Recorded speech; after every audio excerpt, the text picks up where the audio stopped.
अनुप्रिया, लेकिन इन लोगों के रहते हुए ये अगर नहीं हो रहा है तो हम लोगों को इसीलिए तो बता रहे हैं भाई कि माने बर्बाद गुलिस्तां करने को बस एक ही ज्ञानेश काफी है। अच्छा ठीक है।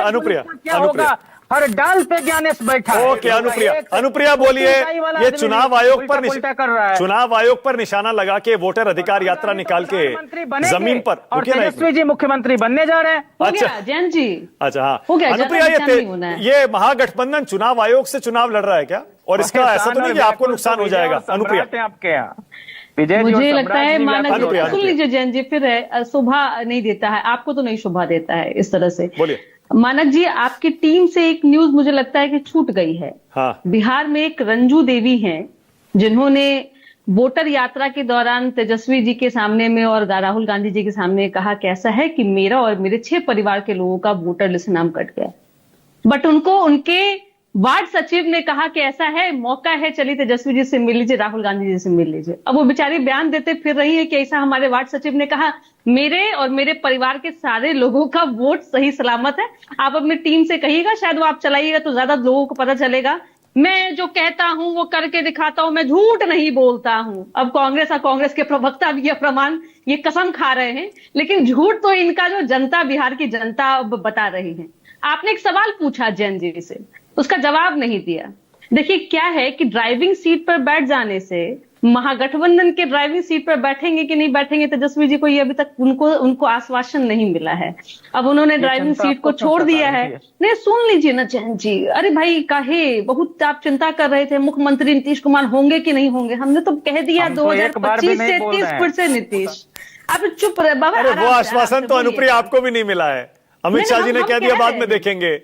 नहीं, फिर मानक जी, मैं फिर आपको कई बार आपके डिबेट में कह चुकी हूं, जब नीतीश कुमार जी शपथ ग्रहण कर रहे होंगे, मैं आपके चैनल पर डिबेट में रहूंगी। मैं आज ही कह देती हूँ कि मैं भाई आपके शो पे मैं कहूंगी कि पुनः मुख्यमंत्री नीतीश कुमार जी को बनने पर बधाई। दूसरी बात, मैं विषय पे आती हूँ। मानक जी, ड्राइविंग सीट पर बैठने को मौका मिला, लेकिन महागठबंधन की सीट, ड्राइविंग सीट पर तेजस्वी जी बैठेंगे नहीं बैठेंगे, इसीलिए एक सगुफा छोड़ दिए हैं।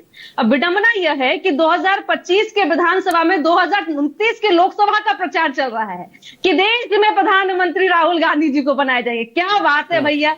देखिए जिज्ञासु जी, आपको मौका मिल जाए, अभी ही मौका है, नहीं तो देखिए कांग्रेस अपनी रणनीति पे चल रही है।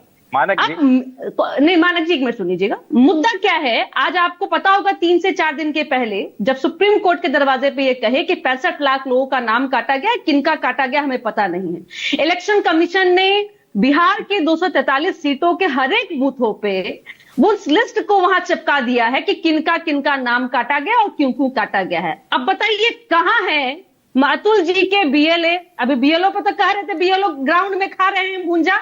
अब आपके बीएलए कहां है कि जो देखे कि आपके लोग छूट गए हैं क्या, जो तथाकथित कह रहे थे कि बिहार में वैसे लोगों का नाम काटा गया है जो कांग्रेस और आरजेडी के वोटर है। देखिए क्या खा गए क्या भूंजा नहीं, अभी कह रहे थे वो भूंजा खा रहे हैं बीएलओ के बारे में कहे, मैंने भूंजा कहा। हाँ। वो हमारे यहाँ वो शब्द ये कहा जाता है। तो भाई आपके बीएलए है इलेक्शन कमीशन के लिए, जो आप राजनीतिक दल के रूप में जो लड़ाई आप लड़ रहे हैं ना, वो अपने आप में एक बड़ा झूठ है। ठीक है। अच्छा अनुप्रिया, ये राधाकृष्णन जी के लिए वोट देगी ना जेडीयू उपराष्ट्रपति के चुनाव में? ना तो मैं वोटर हूं मानक जी, और ना ही मैं पैरवीकार हूं भाई। हमारे पार्टी के सिर्फ जो सांसद हैं वहां पे वो अपनी वोट करेंगे और एनडीए धर्म का पूरा निर्वहन करेंगे। अच्छा ठीक है, इसमें देखिए, ठीक है, ओके। विजय त्रिवेदी, ऑल राइट, विजय त्रिवेदी। अब विजय जी